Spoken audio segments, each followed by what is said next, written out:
Promise me you'll do it, Nurse Cruz, no matter what happens. Those were the last words anyone ever heard from Don Armando Velásquez, the billionaire whose death would soon tear through the heart of Mexico's elite. Room 1309, Hospital del Sol. Rain hammering the glass. Machines beeping out his final seconds. Nurse Elena Cruz froze, gloved hands trembling over the monitor. She thought the old man was delirious, another dying confession from another rich patient. But his eyes, sharp, desperate, cut through the shadows. "You must promise," he whispered again. She nodded before she could think. A reflex. And in that moment, a promise was sealed that would upend her entire life. Seconds later, the alarm screamed. Doctors rushed in. The line on the screen went flat. By the time they covered his body, Elena was still standing there, staring at the spot where his hand had clutched hers. The official report called it cardiac arrest. But by morning, the hospital corridors were swarming with suits, lawyers, bodyguards, security chiefs. Something inside that room had vanished. When Elena signed her shift report, a detective was already waiting by the door. "Señorita Cruz," he said, "you were the last person to see Don Armando alive, correct?" She nodded. "Then maybe you can tell us," he said, flipping open his notebook, "why the safe beside his bed was found open and empty." Elena blinked. "Safe?" He leaned closer. "Don't pretend you didn't know about it. Every nurse on this floor knew." She didn't answer. She couldn't, because she had seen it. The small metal door, half hidden beneath a stack of papers, the faint red key hanging from a string. And just before he'd stopped breathing, Don Armando's eyes had drifted toward it. That image kept replaying in her mind. His trembling hand, the whisper, the promise she barely understood. Outside, thunder cracked again over Mexico City. Inside, an investigator zipped the body bag and muttered, "The old man took his secret with him." He was wrong, because that secret was now in the hands of a nurse who had no idea what she'd agreed to do. The morning after Don Armando Velásquez's death, the rain had stopped, but the storm inside Hospital del Sol had only begun. At 6 a.m., the hall outside room 1309 was lined with guards in suits, and the press had already gathered at the gates. Someone had leaked the news. The billionaire was dead, and something was missing. Nurse Elena Cruz walked into the chaos, still wearing her night shift scrubs, eyes swollen from no sleep. She thought the night was over, but it was only the beginning of an investigation that would drag her name through headlines and police reports. When she reached the nurse's station, the head administrator, Señor Rojas, was waiting. His voice was steady but cold. "Señorita Cruz," he said, "security needs to speak with you. Now." They escorted her to a small conference room where two investigators were already seated, Detective Morales, known for never blinking, and Inspector Diaz, a woman whose silence made people talk too much. Morales began without preamble. "You were the last person with Don Armando alive?" "Yes, sir," she said quietly. "And you were alone with him for how long?" "Maybe 15 minutes. He scribbled something down. We found the bedside safe open." "Did you open it?" "No, did you touch it?" "No." A pause. Diaz leaned forward. "Then explain this." She placed a small red string on the table, the kind used to tie a key. It was frayed at one end, like it had been pulled apart. "We found this under your station desk," Diaz said. "Recognize it?" Elena stared at it. Her stomach turned. It looked exactly like the string that had hung from Don Armando's safe key the night before. I don't know how that got there," she whispered. Morales watched her closely. "The cameras on your floor stopped recording between 11:30 and midnight. That's when the time of death was logged. Any idea why?" "No." "Any idea why the hospital generator failed for exactly 9 minutes?" "No, sir." They exchanged glances. To them, she was lying. To Elena, she was sinking. By noon, the Velásquez family had taken over the hospital wing. Reporters swarmed the lobby, shouting questions about stolen property, missing will, and nurse involvement. Elena was ordered to take a forced leave. She went home in silence, replaying the night over and over. The dying man's voice, the trembling hand pointing at the safe, the words, "Promise me, you'll do it." She tried to convince herself she'd done nothing wrong. But that evening, when she checked her bag, she found something she hadn't noticed before, a small folded envelope tucked deep in her pocket. No name, no seal, only the faint scent of roses and disinfectant. Her hands trembled as she unfolded it. Inside was a single line, written in Don Armando's shaky handwriting. When they accuse you, go to the chapel at San Angel. The truth waits there. That night, she couldn't sleep. Her phone buzzed with unknown numbers. The news channels were calling her the mysterious nurse. Online, strangers were already forming opinions. Thief, lover, accomplice. But something inside her said the note was not a trap. It was a direction. At dawn, she dressed in plain clothes, covered her hair with a scarf, and left her apartment through the back gate. The city was still wet, buses roaring past puddles. The chapel of San Angel stood at the end of a narrow cobblestone street, half hidden by bougainvillea. It was small, old, and locked. Elena pushed the door gently. It creaked open. Inside, the air smelled of candle wax and dust. She stepped forward slowly, every sound amplified. Then she saw it. On the altar, beneath a statue of the Virgin, a small wooden box wrapped in the same red string as the key. Her heart pounded. She approached, lifted it carefully, and read the note taped to the lid. For Nurse Elena Cruz. Open only when you are ready to know why I chose you. She didn't open it. Not yet. Outside, a car engine idled. Someone was watching. And for the first time since the billionaire's death, Elena realized this wasn't about a missing key or a safe. It was about something much darker, a secret that powerful men had killed to protect. The chapel was silent, the kind of silence that makes your own heartbeat sound like thunder.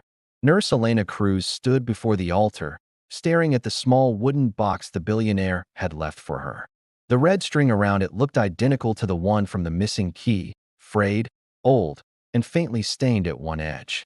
She didn't open it immediately, because sometimes, opening something means your life can never go back to what it was before. Outside, the rain started again, a light drizzle tapping the stained glass windows. And from somewhere beyond the chapel gates, a car door slammed. Elena's pulse quickened. She tucked the box under her jacket and moved toward the back exit, the sound of her footsteps echoing against the stone floor. When she reached the rear door, she glanced back and froze. A man in a dark coat had entered through the front. He wasn't praying. He was scanning the pews. Elena slipped out into the alley before he could see her. The next few days blurred together. News headlines, phone calls, and rumors spreading faster than truth could breathe. They said the Velásquez inheritance papers were forged. They said a nurse had stolen confidential hospital files. They said the nurse had disappeared. And they were almost right. Elena had gone underground, renting a small room behind a bakery in Coyoacán. It smelled of yeast and smoke. She ate little, slept less, and kept the box beside her bed, unopened. But curiosity is a kind of hunger too.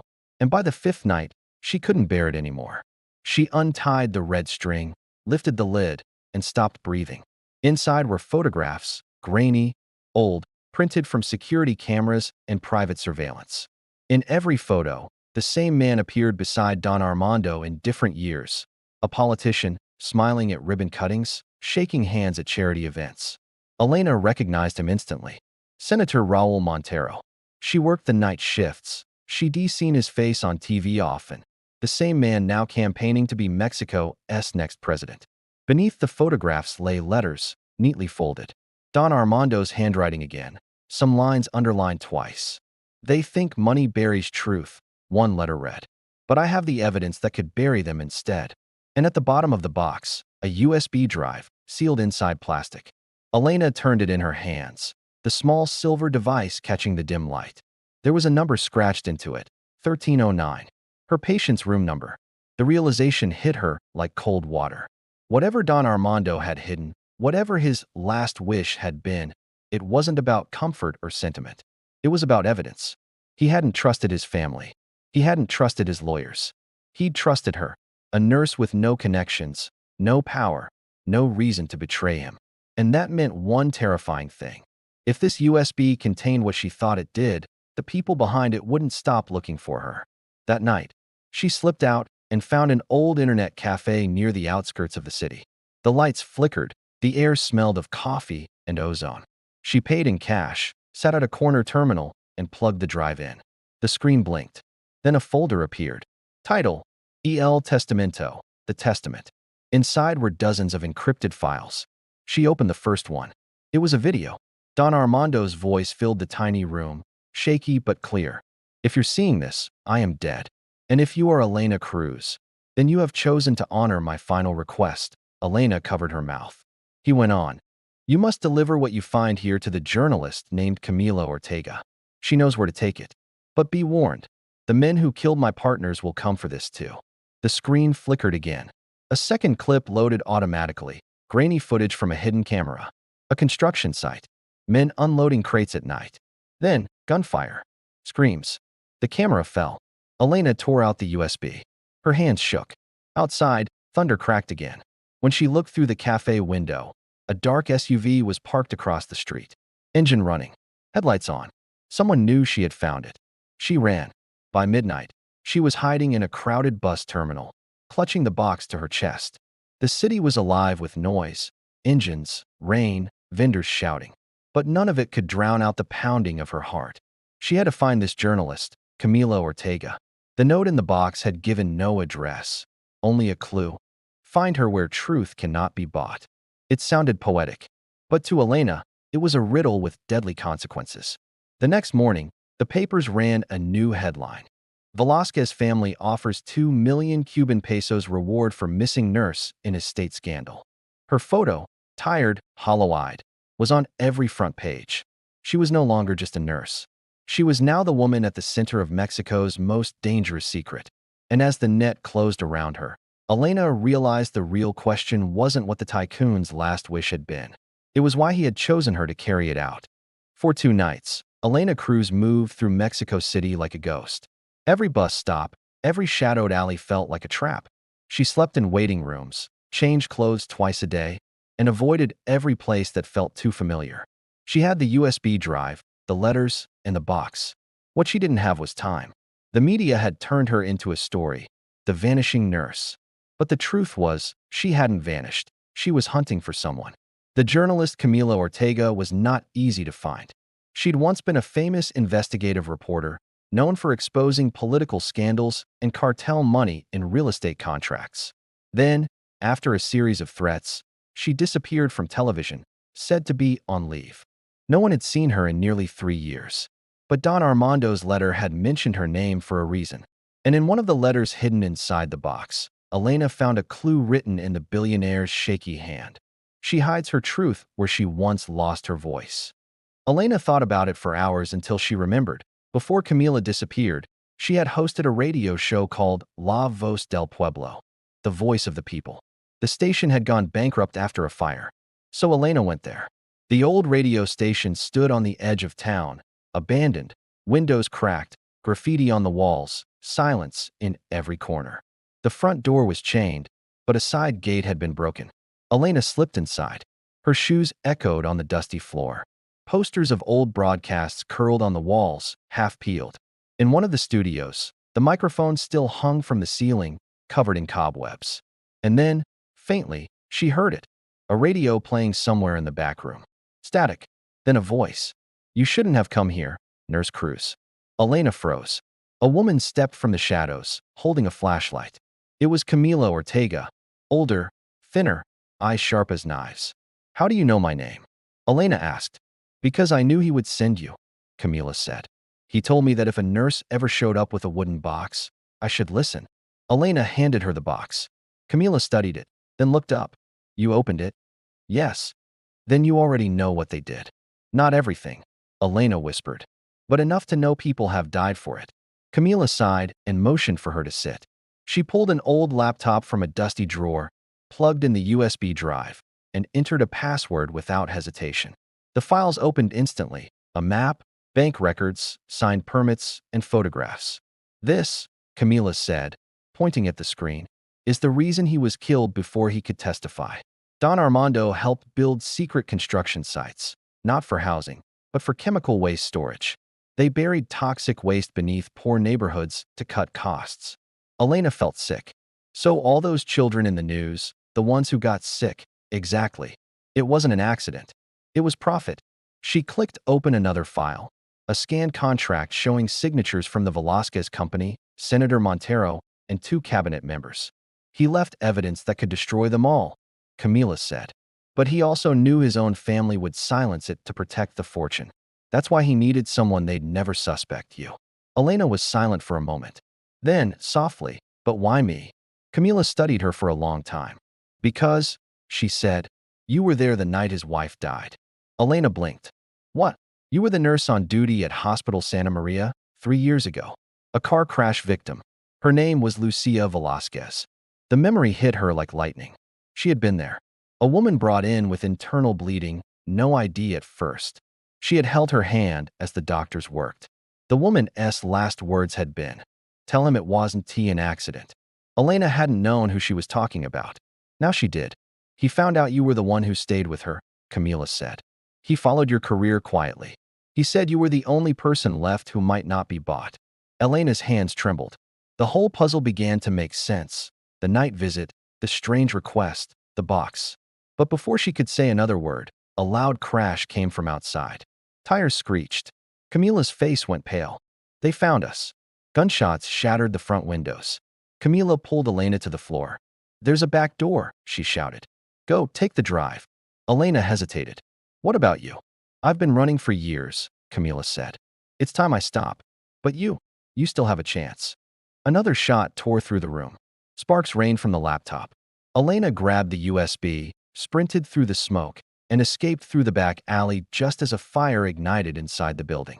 By the time she reached the street, the night sky glowed orange behind her. Sirens wailed in the distance. She didn't look back, because now she knew too much. And somewhere deep inside her, she also knew the real reason Don Armando had trusted her hadn't just been about evidence or guilt. It had been something far more personal, something that still waited to be revealed. By dawn, Mexico City was waking to headlines of another blaze. Journalist Camila Ortega killed in radio station fire. To the public, it looked like an accident. To Elena Cruz, running through the gray morning with a single USB drive in her pocket, it felt like a message, "You're next." She hid in a church basement until noon. When she finally surfaced, her phone was buzzing. Unknown numbers, blocked calls, text messages that said only, "Give it back." She couldn't go home. She couldn't go to the police. There was only one place left where she might still find a trace of safety, the hospital where it had all begun. The return to room 1309 2 nights later, she slipped through the employee entrance of Hospital del Sol. Most of the staff were gone, the security guards half asleep. Room 1309 was dark, stripped of machines, the bed empty. Yet on the nightstand, the small safe still sat there, its door closed, as if waiting.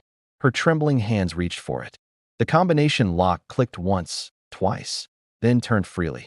Inside was a small recorder wrapped in gauze and a folded sheet of paper. She pressed play. Static. Then the unmistakable rasp of Don Armando Velásquez. "If you are hearing this, I am gone. And if it is you, Nurse Cruz, then you kept your word. They think my last wish was indecent. They will say many things. Let them. The truth is worse. 3 years ago, a woman named Lucia died in your care. She whispered something before the end. I know because the doctor told me later. She said, 'Tell him it wasn't an accident.' I ignored it. I loved her once. Then I let greed erase her. She was my wife." Elena felt the air leave her lungs. "You were there when she died," the voice continued. "You held her hand when I did not. When I learned that, I realized a stranger had shown her more mercy than I ever did. That is why I asked you for help." A pause, a deep, broken breath. "My last wish was simple. Take what I left, give it to Camila Ortega, and make sure the truth outlives me. I could not cleanse myself, but I could choose who carried the truth. I chose you, because you never looked at me like a man who could buy you." The recording clicked off. Elena unfolded the paper. It was a handwritten confession, dates, signatures, and the full list of politicians involved in the illegal construction deals. At the bottom, his name and a fingerprint, faint but clear. The broadcast that night, Elena walked into a local newsroom still open for the midnight shift. She laid the confession, the USB, and the recording on the desk of the only anchor still willing to listen. Hours later, before dawn, Canal 8 Noticias went live with the headline, "Exclusive, Billionaire Velásquez left confession exposing government corruption." Within days, investigations reopened, resignations followed, and Senator Montero vanished from public view. Elena never returned to the hospital. She left the city quietly, settling in a small coastal town where no one knew her face. The government offered protection, but she refused. She said she wanted silence, not safety. Sometimes, fishermen still speak of a woman who sits by the shore at night, holding a small wooden box tied with red string. They say she listens to the sea until sunrise, as if waiting for a voice that once whispered, "Promise me, you'll do it."